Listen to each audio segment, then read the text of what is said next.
Pod.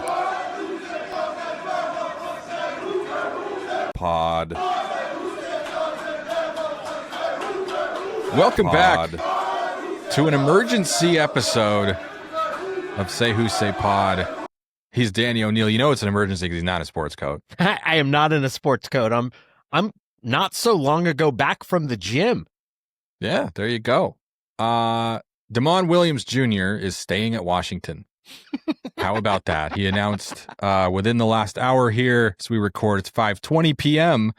on Thursday, January 8th, pretty much 48 hours to the minute from the very first text message I got from an old pal who knows who he is, hearing that Damon Williams Jr. was headed to LSU and leaving Washington, and I couldn't believe it. And then within an hour, he'd announced he was intending to transfer.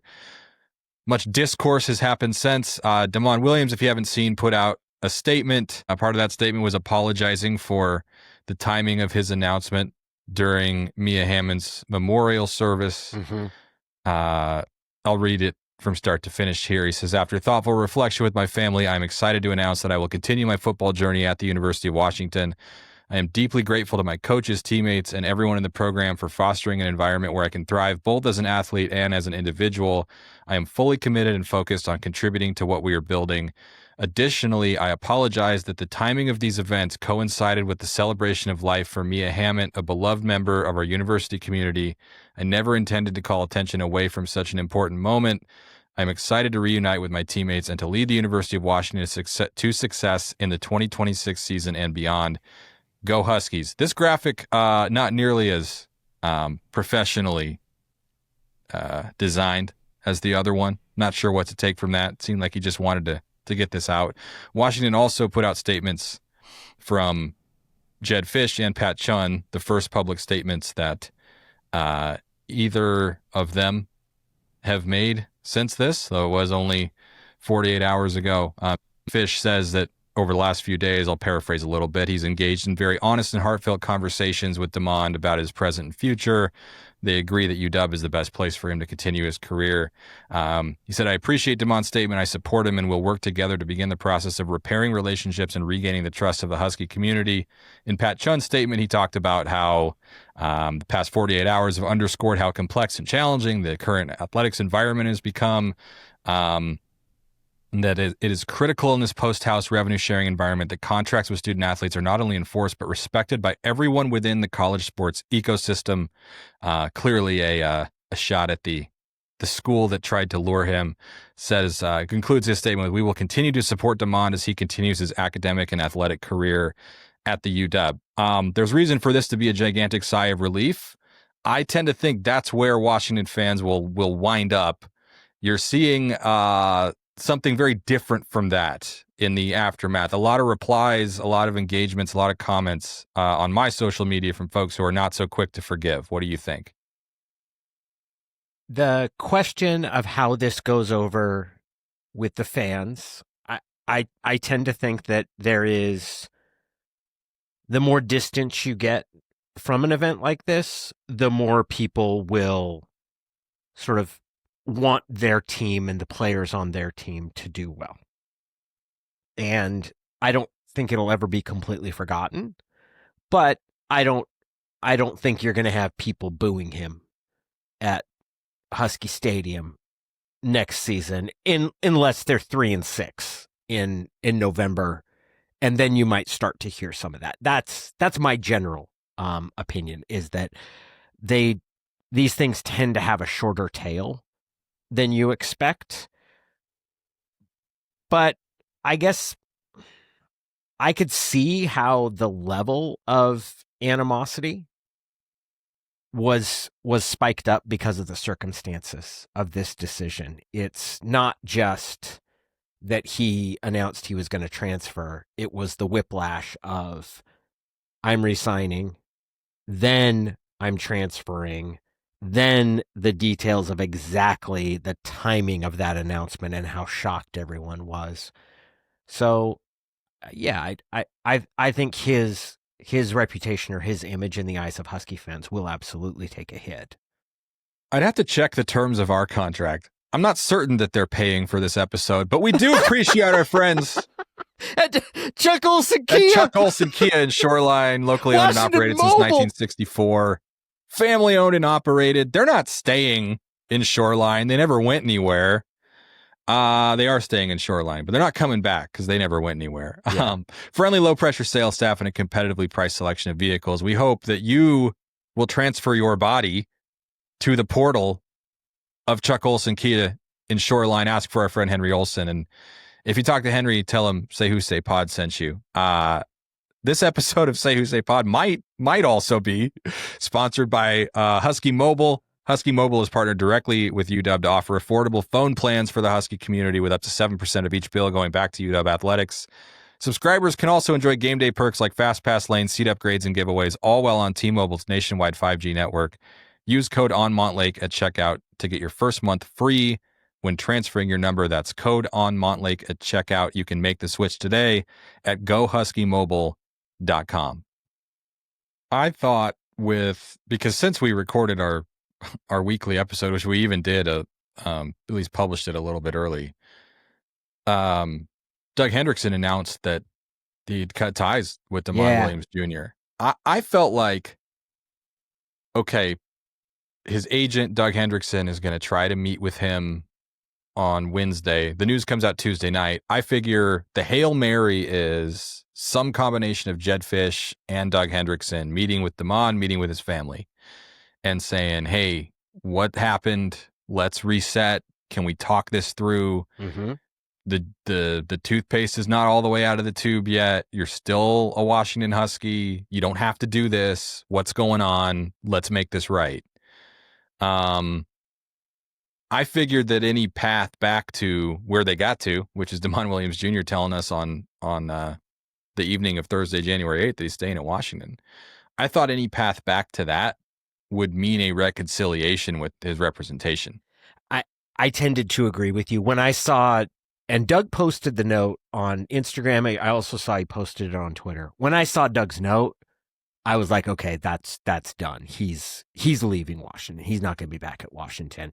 And then that was followed by an announcement that I saw that he had hired Darren Heitner, who's an attorney who has kind of carved out a space for himself as someone who represents players who are trying to leave or move schools, in trying to surmount any legal challenges they might face in doing so. He represented Xavier Lucas, the corner who went from Wisconsin to Miami.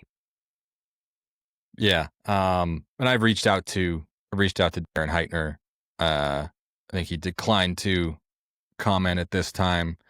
I've also reached out to DeMond Williams Sr. a couple different times and have not been able to reach him. So look, we have not heard word one from DeMond Williams Jr. or really anybody in his camp. We don't really know for a fact who was negotiating on his behalf, if anybody, you know, a professional agent or attorney or anything. I know a name was included in Pete Thamel's story. I don't want to go too far down that path because that person denies involvement and, you know, who knows. So I think the first thing that comes to my mind is like Husky fans need to hear from DeMond Williams Jr. You know, I don't think they have any press availability planned as of this very second. I don't know. Will they have a press conference? I think that the most important people, obviously, in Washington's view, for DeMond Williams Jr. to win back over are the people, you know, the people in the locker room, his teammates. Yeah, his teammates. But I do think that he very much owes the public an explanation, owes fans an explanation. There's a reason the University of Washington's able to pay him $4.5 million a year. You know, there does become a component of that where you can say student athlete all you want, but he is going to have the highest level of compensation of any athlete at the school. He is the foundation signature player of what could be a very good team next season. And this was something that created, I mean, I'm a little torn because the person who comes out looking bad here is him. Like he's the one who kind of has to do image repair, but then that's complicated a little bit too because you do have the issue of the memorial, and that people like college football because of what it means to them and how they feel about their school. And for someone like me, one of the reasons that I'm a fan and I love going to games is because it reminds me of how I felt going to games when I was a student there. Like it connects that. And I know that these players, even in this, the players that play now have a lot of different. The situation they play in is very different than the guys I cheered for. It's different generations, but there's part of me that kind of hopes that, man, they are experiencing the fun I had when I was at this place, which Washington means an awful lot to me. And like that reality that not only was the most prominent athlete at the school, like not at that memorial, but like it wasn't even registering in his consciousness. Like that, I know that that's going to really matter to some people. From my personal perspective, I'm kind of willing to see that as it's just really unfortunate timing, and he's got to bear the brunt of any anger that's caused, but I'm not personally angry about it. I'm disappointed and I'm bummed, and I think it was unfortunate. But there are people who are angry. Like I'm seeing them. People are angry about that. And that question of, it's not just about his image, but as sort of the face of the football program and to a certain extent the athletic department, how do you go about addressing or at least making people feel that you've heard how they feel about that? Yeah, I think the fans will be a lot more difficult to win over than his teammates. Like his teammates are the most important people to win over, but I don't think that's a Herculean task. This wasn't protracted. I think that, what we talk about on the show, I'm not going to pat myself on the back too much because I called it a very remote possibility. I did not think this was going to happen. Did not believe this was imminent. Did not believe this was anywhere in the realm of likely. But this was how it had to happen. It had to happen quickly. It had to happen with, it's up to every individual to determine, assign their own grade, I guess, to his apology. I know I've seen some criticism of it already. Oh, really? Yeah. I thought the apology was decent. What's the criticism of the apology? He didn't use the word sorry. I guess someone noted that. He did say, okay. I apologize. So I think that's kind of no, he said I apologize. I don't know. Do you think he needed to apologize for more than the timing of it? No. I think the apology that's necessary is the timing of it. The rest of it is a business matter between him and the school. Like that's how I would honestly like to. It didn't cost Washington anything what he did. I mean, maybe some lawyer fees because they've been talking to dudes over this, but Washington didn't lose something because of this. They didn't miss out on a recruit. But the thing he needed to apologize for was that he made an announcement that caused a ripple, at least a ripple, and probably more than that, at a memorial for a person who was very important and a fellow athlete of his at the school. Like that's what the apology is needed for. I think that as a professional apology grader, I would say, and I am, like I've made my share of apologies. I've looked at how to assemble a good apology. It's a solid B. Like there's not the flaw would be of, did he acknowledge how it made other people feel? Kind of. He didn't intend to distract, but he didn't acknowledge like the actual fact that it distracted. But it's a good apology. He spelled out what he did wrong. He expressed regret for it. And he talked about winning back the trust of fans and players. Like that's a solid B apology. I think we talked about with regard to like the Jed Fish coaching carousel rumors and how does that play in the locker room, this era of professionalization among players, and all these guys are pros and all these guys have agents and all these guys are business minded in a way that college athletes never have been before.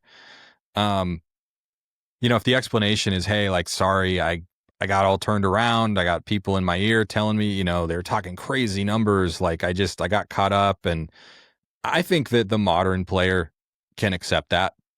I think probably hears that and thinks, you know what, man, if I had a chance to go get another couple mil, like, am I being honest with myself if I say I wouldn't have gone and got it? I think he needs to get in front of the team and apologize and mean it, and then work really, really, really hard, But I think that he has a longer way to go with the fans. It's just like we talked. So we had a long conversation about how players anymore are all kind of on the same team. They're a team player, right? If you see any guy you see enter the portal, you will often on social media see his teammates wishing him well, sharing his story on Instagram, whatever. They are very supportive of one another. They are more loyal to one another. They are more understanding of each other's, trials and tribulations, understanding of the pressures at play on each of them, understanding of what they go through on a daily basis. Then they are loyal to the helmet. Yes. It's just true. 100%. We had a conversation about this relative to Adam Muhammad going in the portal that I wound up cutting because I felt like it took a little bit too much of a downer turn for what we were discussing that day. But I think Spoiler it helps. alert, I started griping about how I would feel if he ended up at Oregon. We left that in, I think. We did? Yeah. Okay. That's sort of an all bets are off situation. But I think that he's coming back to a team with a bunch of guys who know him and have gotten to know his character and, whatever they might think of it and the way he works and the way he leads. And, I don't think that the repair in the locker room will be as much of an uphill battle as with the fans. You could argue that, unfortunately, that doesn't really matter. The same way, what I'm saying is the same way that fans obsess over rivalries, the same way that fans cannot fathom a Husky player going to play for Oregon or, leaving to play at a program of less prestige or leaving Washington at all, right? Like there are fans who love the University of Washington. And if I had a chance to play football, like I can't imagine going anywhere else, so on and so forth. Fans, I think, hold rivalries in a very different place than players do. I think players can get up for it that week. And every school is different, right? Ohio State, Michigan, Auburn, Alabama, some are on a different level. But, players don't hate opponents the way that they used to.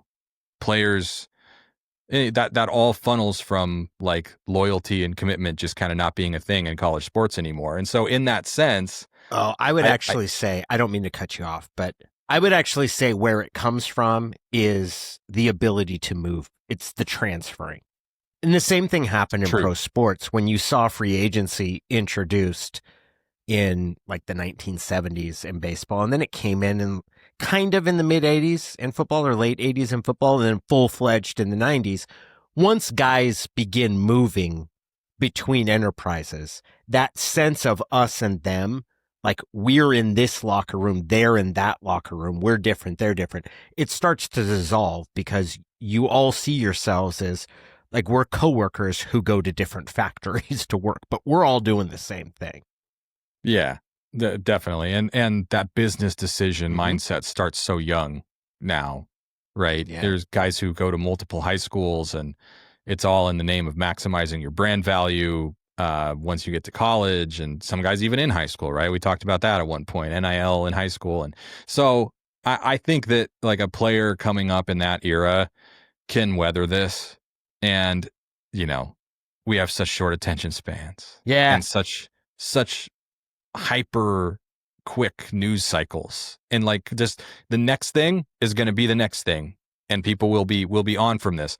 Once they start playing games, and I think it helps that DeMond Williams Jr. is not this kind of player. I think if anything, they'd love for him to be like more of the kind of player who steps out of bounds instead of lowering his shoulder, who goes down instead of taking a hit. But in those sort of instances in the future, like if there's an extra inch to be had and Damon doesn't go out and take it, doesn't sacrifice his body for the glorification of the team, so to speak, something like this will live in the back of fans' minds. It'll be, well, we know he wasn't really bought in. He already tried to leave once. He already tried to back out. So like that's where it comes up, and there's an easy way, right, for him to combat against that. That's just to continue playing football the way that he's played football ever since he's been at Washington, and I'm sure throughout his high school career. He's a gamer. He doesn't shy away from contact. He doesn't, he does put his body on the line. I think people wish he wouldn't, So I look, week 1 comes. It's the Apple Cup, by the way, this year. Mm-hmm. And he has a great game and they win. Like, are people still mad at him? It elevates the stakes of this season for him. It significantly elevates the stakes for what will be considered acceptable, the scrutiny that he'll be under. And look, I went to UW when Brock Heward was there, and Brock had a very good college career, but the fan base ended up, like, by the time he was playing his final season, like, there was a lot of scrutiny and criticism of him. So I think that comes regardless, but the stakes will be raised this year for him. There will be less of the understanding of, oh, he can't do it all himself. He's growing like that. Like, there's going to be an expectation that is placed upon him that will be accentuated. What I find myself most fascinated about, and we're never going to know the answer to this, but over the past 2 days, what ended up tipping the balance toward him coming back? Because on the one hand, there is the fact that Washington made every sign that we are going to make this a protracted legal fight, not to keep you from transferring or not to make you stay here and play for us, but all these questions about compensation, like how you're able to be paid at your next, wherever you end up transferring to, we intend to challenge that. And sort of the uncertainty that might have introduced of, like, what could this mean? Could I be declared ineligible? Like that? Could I be said, okay, you can go play and enroll and play wherever you want, but you're not able to be compensated? Like, I don't think, because there's no real template for this, I don't think anybody knew for sure how this would happen. I think everybody knew they can't force him to play football at Washington. They can't keep him from playing football at another school. But that question of how the compensation would work, I think was very much open. And then, like, so there's that component.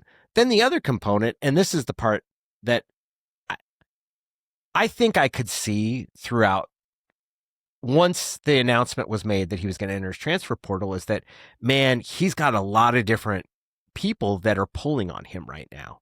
You've got the agent that you negotiated the contract with Washington, which you signed, that is very clearly like part of the, hey man, we got this going. You're the guy. Let's go for it. Come on now.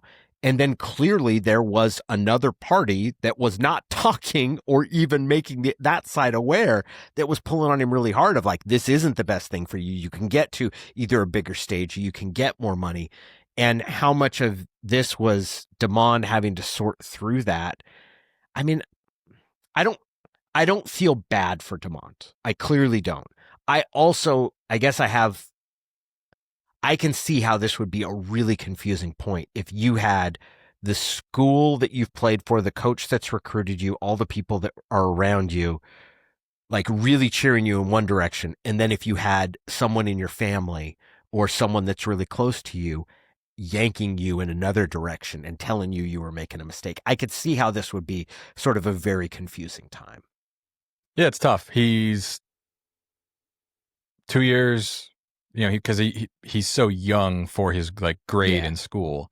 A year and a half maybe older than recruits who flip and flip back and are agonizing, and by signing day they hate it. They feel terrible. It should be the best day of their life, and it's one of the worst to that point because they got so many forces pulling on them. Like I said, none of it excuses Damon Williams Jr., but that doesn't mean he can't be forgiven or that this was a mortal sin. The The other interesting piece of this is now everybody knows exactly how much he's getting paid. I wondered about that. Which is rarely the case. No, I know. People threw out numbers for Carson Beck at Miami, and certain individual cases over the years you've known. There's been a reliable report, or someone shared a contract or whatever. Usually it's guessing, and it's estimates, and it's secondhand, third hand, heard this through the grapevine. Everybody knows now that DeMond Williams Jr. is getting paid about $4.5 million, potentially upwards of that with incentives. That is exactly his compensation. And so I think that's a part of it too. Like, you could have assumed, obviously you'd have known he was the richest player on the team, yes, the highest paid player on the team by an order of magnitude, like not news there. Obviously you knew that number was 7 figures, but is that $2.5 million?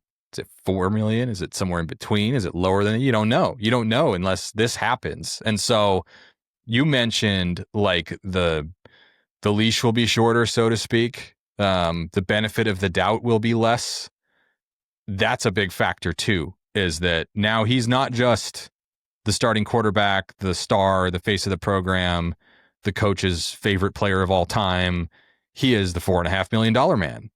And every time he throws an interception, every time he doesn't play well, that's going to be top of mind, I think, for fans too. So yeah, I mean, he enters the season with much more pressure on him, just because of the number, in addition to all the other factors. I would like to add a little bit of pressure because next season, DeMond Williams will make more money than Russell Wilson made in his first 3 seasons combined, when he took the team to 2 Super Bowls and won one of them. Wow, that's a stat. That's not at all fair. And like, I don't have any sort of pocket watching of like, how much is he worth? I also, because I'm a cynical person, I also wondered if it was possible that he made the announcement. He's now sort of announced that he is willing to transfer. We all assume that deal was in place at that point, or that there was a package there, but that when it came time to actually formally come through with it, that there was a little of, it wasn't as firm as perhaps people had thought. Because look, I do not believe most of the reports about how much a guy is making, or when people, there's that old Norm Macdonald joke where he talked about, like, so there was a report that 26% of all high school students have had sex, but turns out that 100% remain adamant that they have in fact reportedly said so. Of what people say and what is actually happening, that there's a huge gap between it. I've always thought that with NIL. But yeah, no, that is, like, you're right. Like, as part of the escalating pressure, it is going to be like that question of, okay, we know exactly how much now. Do you think it matters at all? Do you think it matters to his teammates, and does it matter at all to you? And do you think it matters at all to other fans? Why exactly he's coming back? Because there's a world where the liquidated damages ramifications either led him to think, whoa, I don't want to deal with that, I don't want to get sued, led LSU or whatever school to cool on him a little bit, and this actually isn't something we want to take on. Now we're a little bit less willing, if he's coming back because his opportunity, and again, we don't know.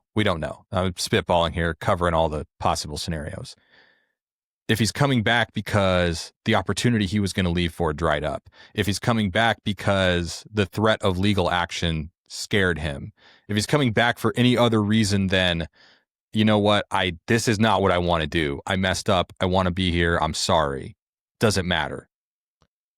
My answer to that is no. And the reason is because I'm not going to trust what anybody says. Like, it's just, I mean, that's just being very honest, because I honestly don't care all that much about sort of, was it really a change of heart? And that he woke up in the morning and said, oh my God, I can't believe that I would do that. And like, that's the more romantic side of it. But I also kind of don't care if he decided like, oh my God, like I'm, I, no, I'm not going to risk all of this. And if he sits down and talks about, makes this heartfelt thing, I'm, I wouldn't say I wouldn't assume that he's lying. I'm just not going to assume that he's telling the truth either. I think that's what everybody's going to say because most people aren't honest when you talk to them about money. Like and that's not just about players. Like that's about everybody in the world. We try to dress things up in emotional, like sort of virtuous terms rather than talking about, but honestly, like honestly speaking, I don't care all that much. Yeah. If he beats Oregon at Autzen Stadium, I don't imagine there'll be too many people like, yeah, but why'd he really come back? Uh, Uh, can I read a tweet? yeah. This comes from Aaron Taylor, who's a long time. He played at Notre Dame, was in the NFL with Green Bay for a while. I actually knew him in high school when he was at De La Salle. He said, honestly, I'm here for the portal chaos. Player swap, staff swap, wife swap. I don't care. The crazier it gets, the faster we finally get some damn rules that make sense and protect whatever integrity our sport has left. And first, I thought it was funny. But like the second, I've actually come to the conclusion that I believe that this is the NCAA or whatever national regulatory institution is going to replace the NCAA. I believe that that's the actual strategy. Like I honestly believe that they are allowing this or wanting this to get as crazy as possible. And so things like this happen. And whether that empowers Congress to start stepping in or schools to actually start installing some sort of national body with actual power, I actually think that the NCAA consciously made a decision. We're not even going to try to regulate this new thing. We're going to let it get crazy and then start building enforcement. And that this is just the sort of stuff that's going to happen. I was going to say, do you think there's disappointment across college football that, oh man, I was hoping this would go to court. I was hoping we'd get a protracted legal battle. I was hoping we would see a school stand its ground and a judge issue a ruling that honestly, it like not even in Washington's favor, not even a particular ruling, right? Because if DeMond had left and Washington goes to court and they get their damages and they at least set some precedent, like the money's whatever, but they set some precedent that you can't breach contract. The contracts mean something. That's a win for the House settlement regulations. Yes. But that's only good if you think that the terms of the House settlement is exactly how college football should be administered, which I don't know if anybody really does. It's a Band-Aid, right? We need collective bargaining. That's, I'm not going to harp on that, but I think that Washington losing a case like that, a judge ruling that like, this damages clause is actually not legit, or like, I'm not going to, this is punitive, or because, I wrote like 1,800 words today about this that like are now not really applicable. That I might got two things I wrote today that are absolutely garbage. I might try to massage it and use it some way or another. I saw some video that pissed me off by some LSU. Like I saw that. Know who it was about. He gave here's the truth about what happened with Damon Williams, and it was really misleading statement, blatant lie, like absolute mischaracterization. It was like the craziest thing. And yeah, that's just gonna get roasted now. If you read Thamel's story yesterday, which had quotes from anonymous athletic directors, there was a lot of that sentiment. It was very much, this is a test case to see if any of this is workable. And I'd agree. I don't know how many actual power brokers, like athletic directors in college sports, think that the House settlement provides, or what is in place now, the revenue sharing, is a framework that will be workable going forward. But there was certainly the sense of, all right, we're going to see if any of this matters. Because if Damon Williams can sign that agreement at Washington and then go play next season at another school, none of these agreements that any of these players sign really matter. And the fact that it's not happening means that question is still completely unlitigated. Like that's just honestly how it is. And I also thought it was like every school except Washington, and probably maybe even more so the school that Damon Williams was going to end up at, wanted this case to go through litigation so they can get some clarity. But I can guarantee you nobody wants to be the first one through the wall, because the first person through the wall gets bloody. Like, you don't want to be the school that loses the quarterback. Say Damon Williams had enrolled at another school and then he gets declared ineligible, if that would have even been a realistic possibility, or he can't monetize any of it. Well, at that point, the school that acquired him is screwed. He's kind of screwed, and Washington's screwed because they lost the quarterback that they built the two teams around. Like, none of the people involved. And now it's just like, okay, we're not going to have the test case. And Washington, I'm sure, feels an intense amount of relief because they don't have to answer the question at that position.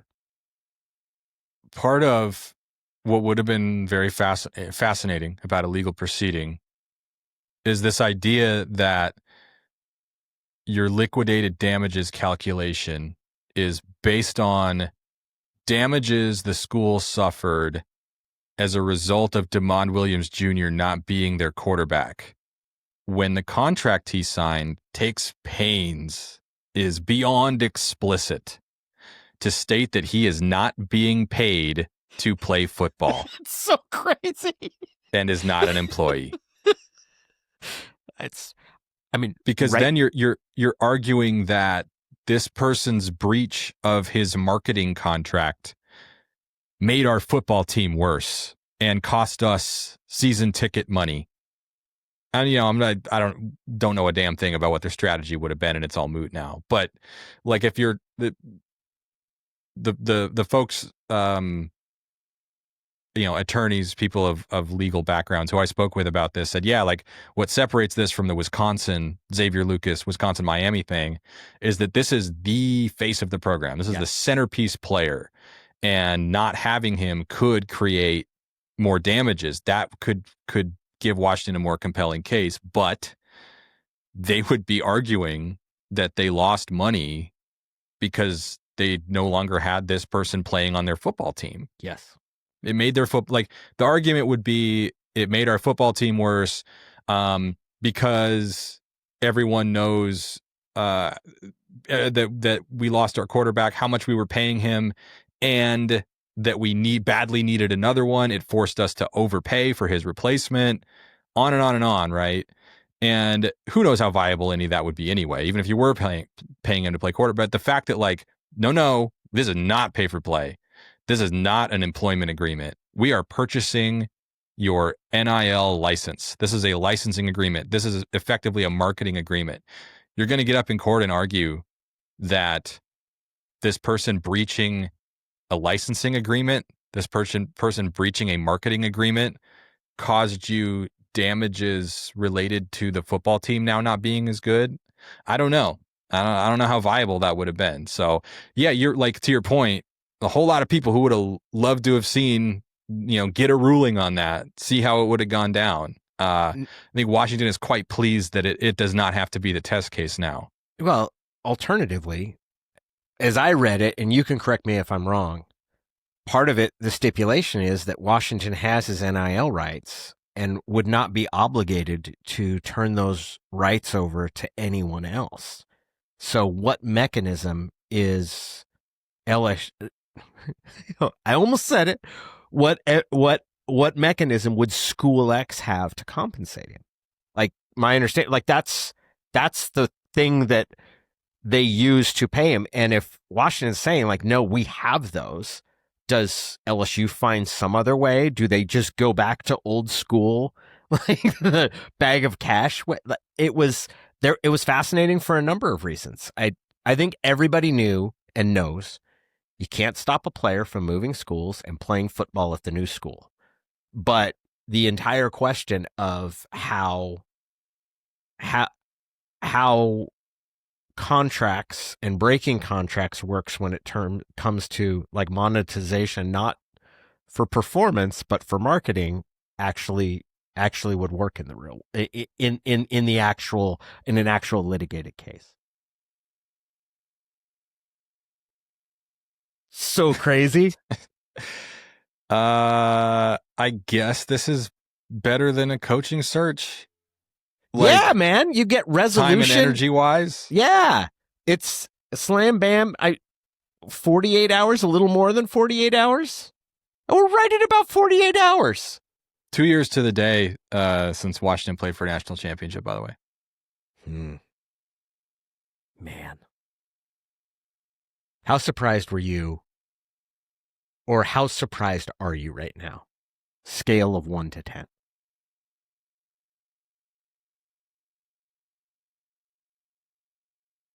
Yeah, I can't go all the way to 10. Mm-hmm. I can't go any lower than 9. I know. It's, I was going to say, it's as surprising that he's coming back as it was surprising to me that he was leaving. And I hope people see, like, there's a difference between, like, Washington's goal with its legal strategy being to force him to stay at this school and the ultimate outcome being him staying at the school. Yeah. Like, I think explain that. Talk about that a little bit more. I think if he had not made the decision to come back to Washington and Washington had continued to pursue legal avenues, like if he had just told you, Dub, like, I don't care, do what you want, I'm going to LSU or wherever. I'm not coming back to Washington. I think their legal pursuit would have been like maybe to prevent him from playing anywhere but Washington, but not necessarily to like compel him to come back and play for Washington, but to pursue damages and to force a court to uphold the terms of his contract. Yeah. To quote Mike Tomlin, you want volunteers, not hostages. Jonah Coleman liked to say that. Did he? Yeah. So did he volunteer to be a hostage? A well-paid hostage, if so. It's been. I don't get the sense that's the case. Yeah. Yeah. That he doesn't want to be there. Yeah, I would agree with you. Look, but you need to apply like a lot of nuance to that interpretation of it. Here's what I would say to that. It's clear he wanted to be here. He would not have resigned last Friday or last Thursday if he didn't. Like that's just the facts of it. If he really wanted to go, he would have bolted. This is, and that's not saying that, oh, you can't consider the change of heart or don't be critical of that. This is a situation where there was a lot of people pulling on him. It was a really difficult decision. And he's changed that decision. And some of that might have been because of additional information or additional factors. Some of it might be like, I'll bet it sucked to see how people were reacting to him. Like I don't care how calloused a player that I've been around. Somebody that would get that kind of reaction from people who were telling you they loved you before, like it's going to hurt. But that idea of, oh, he's only doing this because he has to, if that was the case, he would have transferred. Like schools didn't start inquiring to him. Like, obviously, we know right now they didn't just start talking to him once the announcement was made that he was coming back to Washington. So, I don't know. I just tend to see this is the sort of insane stuff that's happening in a sport that has just gone completely crazy. That's about all I've got to say, I suppose. Oh, man. I got to go write a column. What a wild. This is an insane sport. It's an absolutely insane sport right now. It is unlike anything else. It's hard to take really seriously. We will talk to you next week. Hopefully with a 9:30 a.m. Wednesday recording like we always do, and the YouTube version posted later that night, and the audio sent out at 6 a.m. Thursday like we always do. Hopefully there are no emergencies between now and then. But who knows? We'll be here for it all. Thanks for hopping on short notice, Danny. It's great to talk to you. We'll talk to you guys soon.